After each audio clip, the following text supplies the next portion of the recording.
Olá, meus gostosos, sou eu aqui novamente, o Operação Análise e Opiniões. E antes do que eu preciso me explicar rápido sobre o negócio de dublagem, eu vou deixar aqui rodando rapidamente partes da edição ao próximo vídeo. Tô dando aquela mexidinha no After Effects pra deixar aquela animação, ó, saborosa. E hoje vamos falar de que? Um dos principais aspectos de Shumatsu, né, que é os flashbacks. Flashbacks que basicamente é o jeito que a obra tem de nos mostrar a lore dos personagens, motivações, tal, etc. Mas antes de mais nada, uma palavrinha do patrocinador eu mesmo. Quem quiser entrar no Discord para trocar aquela conversa, tá aí na descrição. Na descrição também vai ter meu Twitter, onde eu faço minhas comissõezinhas de desenho. E também tem o meu Ragnarok, caso alguém quiser ler aí, para dar aquela fortalecida, meus nobres. Em breve eu vou fazer vídeo sobre. Assim como foi vídeo passado, vamos dar aquela relembrada nos como funcionam os flashbacks de Shumatsu. Os primeiros dois flashbacks, pelo menos o do Thor. O do Thor até que foi bem grandinho, por mais que tenha um problema que não mostre muito do Thor. É um flashback inteiro falando sobre uma vez que Asgard foi invadida. Aí você pensa, pra que serviu esse flashback do Thor? Pra mostrar que ele é foda. E só. Não tem outra razão, porque esse era o conceito da luta. O Lubu também. Eu prefiro o do Lubu, porque o do Lubu pode dizer que ele é mais pessoal, não é contado do ponto de vista de outro personagem. Aí o do Lubu você mostra ele pequeno, já com aquela vontade de, porra, eu sou forte pra caralho, eu preciso achar um oponente à altura. Ele vai e vai escalando de pouquinho em pouquinho. Primeiro ele enfrenta um lobo, depois ele vai enfrentando o urso, depois ele entra pro exército e tal. E isso se estende pro spin-off do Lubu, que tal. Talvez, se um dia eu tiver muita coragem, eu vou ler ele completo pra fazer um vídeo aqui pra gente. Agora a gente vai pro flashback do Zeus, que... Cara, acho que é 3 páginas o flashback do Zeus. E mostra ele contra o Cronos. Tipo, foi um flashback pequeno, só que ele conseguiu expandir o mundo de Shumatsu mais que muito flashback grande por aí. Aí vamos pro do Adão, que tipo, o Adão acho que foi uma das maiores quebras de expectativa. Porque foi uma das primeiras vezes que o público olhou pra um personagem de Shumatsu e pensou, caralho, esses caras não tá tentando fazer algo clichê, eles não tá fazendo algo pé no chão, eles tá fazendo a versão deles. Aí vem o do Sasaki. O Sasaki foi o primeiro personagem que teve mais de um flashback, se eu não me engano. Primeiro foi o flashback dele contando a história dele, depois o flashback dele com o Musashi. Aí tem mais um, acho que eu nem considero tanto flashback, é mais por uma passagenzinha rápida. Tipo, o flashback do Sasaki foi a primeira vez que o Shumatsu se pegou um personagem, olhou o flashback e falou, não, nós vamos fazer isso como se fosse um one shot. Nós vai contar a história desse personagem, mesmo que seja de maneira rápida, pro público realmente simpatizar com ele. Aí vem o Poseidon e é 5 páginas de um homicídio doloso, com requintes de crueldade. Cara, o Poseidon simplesmente cometeu um crime de ódio contra a Damas. E acabou o flashback dele. E essa era a intenção, mostrar o Poseidon sendo o cara, o deus dos deuses. Ele mostrou que ele não se rebaixaria ao nível do Adamas para conseguir poder, etc e tal. Aí vem o flashback do Jack, que podia facilmente ser simplesmente um one shot separado, pronto, uma obrazinha com começo, meio e fim e pronto. E o do Hércules, que tipo, cara, conta bastante de como funciona o mundo de Shumatsu, do sistema, que é o sangue de Zeus, etc. De como. Eu acho que do flashback dos gregos é o que mais expande o mundo, por exemplo, nesse ponto. Só que, tipo, não teve os trabalhos dele. O Hércules podia facilmente ter um segundo flashback mostrando esse trabalho, ou ele está aguardando para um spin-off que eu. Pô, velho, se depender dos fãs, não vai ter spin-off do Hércules nem tão cedo nem tão tarde. Mas vamos cortar, a gente não precisa falar de todos os flashbacks, porque, porra, isso aí seria pra estender tempo de vídeo. Vamos falar aqui dos principais. Vamos começar falando de Apollo e o Leônidas, que o Apollo e o Leônidas vem aquilo de um problema que tá recorrente atualmente em Shumatsu, que não tinha tanto antes. Um pouquinho só nas duas primeiras, que é o desequilíbrio e a falta de equidade que os autores têm com os lutadores. O que seria isso? Basicamente, eles escolhem um personagem para dar um foco absurdo e o outro fica jogado ou feito nas coxas, velho. Por exemplo, temos o Beelzebub, que é o maior exemplo disso, Eu não sei se os autores olharam e falaram, já que ele já vai ganhar, todo mundo sabe, vamos caprichar nele. Porque eu achei errado que, tipo, a partir do momento que você tem uma luta previsível, você tem que caprichar nos dois pra luta em si ser boa.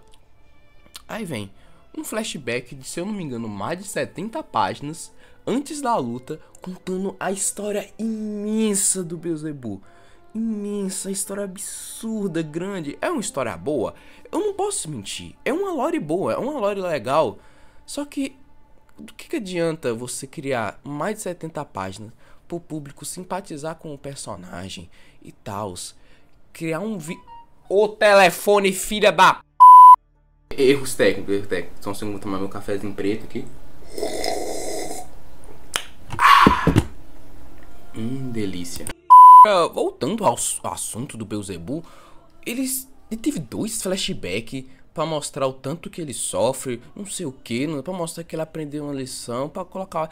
Eu acho que, sinceramente, Beelzebub ele não dependia do Hades. Ele nunca dependeu do Hades pra ter um segundo flashback. Ele poderia ter aprendido aquilo sozinho, ele poderia ter outro jeito de arranjar o vibrador do Hades lá, mas não, os autores simplesmente falaram, ah, velho, o Hades foi popular demais, a gente tem que colocar ele de novo, né? Vamos botar os nossos meninos voados. Aí, tipo, tudo isso pra chegar ao Tesla aqui sem flashback. Praticamente sem flashback. O flashback dele é amplamente considerado ruim. Eu não considero o flashback dele ruim. Eu só acho ele meio... Falta muita coisa. É o famoso sem tempero nenhum. Se for comparar com um alimento, o flashback do Beelzebub é uma mesa, é um banquete, tem de tudo, um frango assado, gostoso, bolo, tudo. Só que você está dando isso pra uma pessoa que tá cheia. A pessoa já tá cheia. Ela não vai aproveitar todo aquele banquete de desenvolvimento, carisma, simpatia. Aí o Tesla é uma rosquinha de coco. Uma unidade de rosquinha de coco. Só que ela é muito gostosa, ela é muito boa, porque o Tesla em si, ele é um personagem bom. Ele conseguiu se sustentar na base do carisma, que pra mim, para se ter um flashback bom em si, você tem que equilibrar carisma, algo pra se simpatizar, uma história legal pro flashback e você conseguir aplicar a motivação. Tanto que eu até chamei uma participação especial aqui do meu mano Shakespeare pra ele dar a opinião dele sobre o que pra ele faz um flashback legal. Flashbacks em Shumatsu são bem importantes para quebrar um pouco o ritmo só de lutas e também para fazer a gente conhecer e se apegar melhor aos personagens. Alguns flashbacks são bem diretos e só servem para mostrar uma coisa em específico, como o do Adão ou o do Zeus, que só servem para demonstrar o amor do Adão pela Eva e a sua decisão de sair do Éden, ou o do Zeus, que é para mostrar a relação dele de pai e filho e a origem do punho que ultrapassa o tempo. Mas pra mim os melhores flashbacks são os que carregam essa motivação de mostrar algo importante e também que exploram a persona do personagem. Eu diria que alguns dos melhores flashbacks têm isso, especialmente meus favoritos, como o segundo flashback do Kim e o segundo flashback do Raiden. Ambos mostram como surgiu a motivação dos personagens, mas ambos exploram a forma que eles lidam com as suas maldições e as suas relações com os personagens em volta. O Kim e a sua relação com a Chun-Li, por exemplo, sobre como ser um rei de verdade, conversa muito com a luta dele com o Hades e a dicotomia que os personagens têm e demonstram em luta.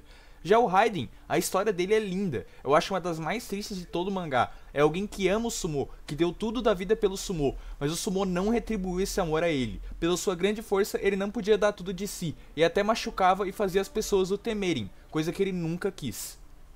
No final, o Raiden só pode dar tudo de si no sumo na sua luta do Ragnarok, então vemos mais um exemplo de como o flashback e a mensagem central dele conversam super bem com a luta em si. Claro, tem outros flashbacks e outros exemplos de flashbacks além do Kim e do Raiden. Eu gosto muito dos dois flashbacks do Bell, do flashback do Apollo, do flashback do Sasaki, do Jack, mas enfim... Em resumo, eu diria que para um flashback ser bom em Shumatsu no Valkyrie, ele tem que explicar os elementos mais importantes da história, como as habilidades e a motivação do personagem, e também como tudo isso do flashback conversa com o que é dito e mostrado na luta do Ragnarok que está acontecendo no exato momento. Obrigado, meu mano Chico, pela participação aqui no vídeo. Para quem gostou dele, vou estar deixando o canal dele aqui na descrição. Ele produz um ótimo conteúdo de análise e opinião também sobre várias coisas da obra de Shumatsu em si. E vamos estar dando aqui continuidade. Shumatsu também, voltando grande problema disso, de flashback grande e tal, por mais que alguns sejam muito bons, tipo, a maioria das vezes não é algo balanceado, igual eu já havia falado. Por exemplo, quando se tem um personagem com flashback muito grande, por exemplo, o Beelzebub, o King, que tem aquele flashback que Jesus Cristo quase morria para editar aquilo tudo, eles, por exemplo, eles tem um puta desenvolvimento, mas os oponentes deles ficam muito jogados de lado. O Tesla, igual eu já falei, que tipo, o flashback dele é muito simples, é pouca coisa, por mais que tipo, é um flashback bom, apresenta as motivações, mostra por que o Tesla é o que ele é, mas o grande inimigo, que é a expectativa, faz a gente querer algo a mais, e a gente não é muito bem recompensado.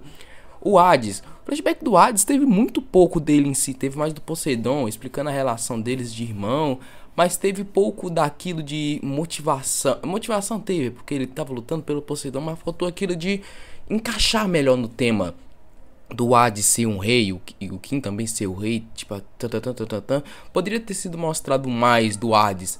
Aí vem o flashback do Apollo e do Leônidas. Que a intenção, tanto do flashback quanto da luta... A intenção do flashback é tipo... O do Leônidas é mostrar que você tem que lutar quando você achar necessário. E do Apollo é pra passar a mensagem do Apollo. Só que faltou aquilo do esforço. Que tipo, imagina o flashback do Leônidas. Em vez de ser só esse filósofo, puta que pariu, odeio aquele filósofo que ficou quase metade do negócio falando, dando contexto, sendo que não precisava daquilo tudo. Em vez disso, mostrasse a infância do Leônidas, o quanto que ele se esforçou para obter a força que ele tem, tudo. Porque imagina, você se esforçar a vida inteira num puta treinamento complicado, aí chega um dia que para batalhar você vai defender seu país, aí chega um carinha e fala, não, Apolo não quer, porque sim. Você ser impedido de fazer aquilo que você treinou desde que nasceu só porque sim. E também vem o Apolo, que tipo, no flashback dele mostra que ele era um deus, que ele nasceu medíocre, se esforçou e tal, mas não mostrou esse esforço. Foi uma página pra mostrar o treinamento dele e a gente não sentiu esse esforço do Apollo. Que tipo, se preservasse umas páginas ou deixasse flashback mais longo pra mostrar isso dele se esforçando pra se tornarem mais fortes, cara, o peso de cada um seria muito maior, velho. E um capítulozinho a mais pra luta. Cara, a luta é boa, mas faltou isso. E esse praticamente é o maior problema de Shumatsu atualmente. É dar muito foco pra um personagem. Só você distribuir muita atenção, deixar o flashback dele grande e tal. Falava, não, caprichar nesse aqui. Aí você chega no oponente dele que, cara, é quase sempre, é praticamente sempre o que tem o menor destaque perde. Tesla teve um flashback pequeno, perdeu. Aí chegou o Hades, teve um flashback pequeno, tomou uma peia. Aí chegou o Leônidas, que tipo, se a gente for comparar, o flashback do Apollo foi melhor, porque aquele flashback do Leônidas, pelo amor de Deus, aqueles filósofos, perdeu e tipo... Flashback grande assim é cansativo. Você vê um flashback bom, grande, você fala, caralho, que coisa legal, quero ver. O mês que vem tem o próximo lutador, você vai ver e é uma coisa medíocre, é uma coisa pouco, se comparado ao outro, não é praticamente nada. Pra Shumatsu voltar a um auge, pegar um auge novamente de qualidade, acho que isso é um dos principais problemas que eles têm que resolver. Tomara que eles consertem isso na próxima luta, eles dêem o destaque devido para ambos os lutadores, porque tipo, a gente sabe que na próxima rodada, a gente não sabe, eu não vou falar que a gente tem certeza, mas a maior probabilidade é do humano vencer. E, tipo, já que o humano vai vencer, dá o destaque devido para ele, mas pega o Deus e dá um destaque devido pra esse Deus também. Deixa algo igual pra que, tipo, não fique um personagem com aquele gostinho de quero mais. Mas, em suma, era esse meu ponto. Era isso que eu queria falar com vocês hoje. Falar dessa discrepância entre um flashback muito grande para um personagem, para chegar ao outro e ter quase nada de desenvolvimento. Até tem, mas ter muito menos em comparação ao outro. Mas é isso, obrigado a todo mundo que ficou até aqui o final do vídeo. Quem puder deixar o like, aquela inscriçãozinha gostosa para ajudar o canal. Então até o próximo vídeo, meus nobres, um beijo e até a próxima.